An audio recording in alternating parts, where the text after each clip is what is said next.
So we must be sanctified, set apart from sin, set apart from this world and its godless values, and set apart for Christ and eternity. Then he says, useful to the master. And that's where we began. If we want to be useful to our master, we must have cleansed our lives from these dirty and filthy things. We can't expect God to use us if we're dirty vessels. Well, think about this. When you get up in the morning, you roll out of bed and you want a cup of coffee to try to wake up, and you go to pour yourself a cup of coffee. Do you reach into the sink and take that cup that's been there a couple days and it's got all kinds of uck on the outside of it? Or do you go in your cupboard and pull out a brand spanking new clean cup? Well, why would God be any different than us? He wants clean vessels. God wants to use clean vessels. And if we're not pursuing holiness, we can't expect that the Lord is going to use us in a very big way. We have to be pure if we're to be useful to the Master.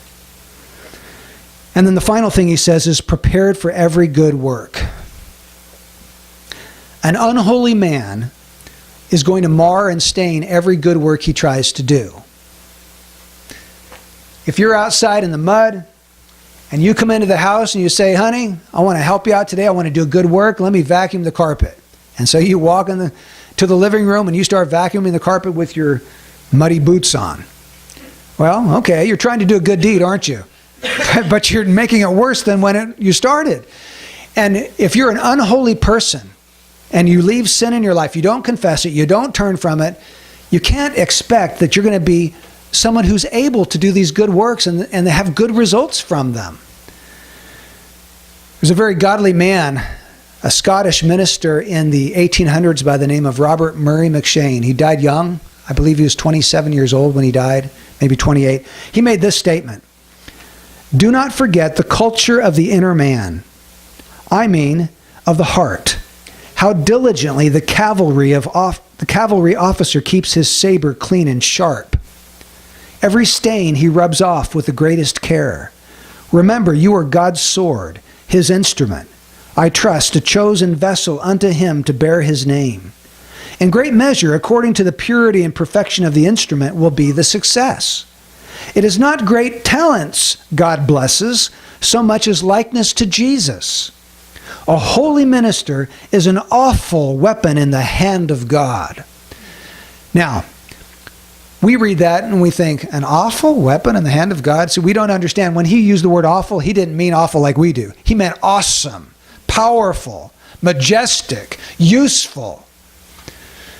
I love those last two lines. It is not great talents God blesses so much as likeness to Jesus.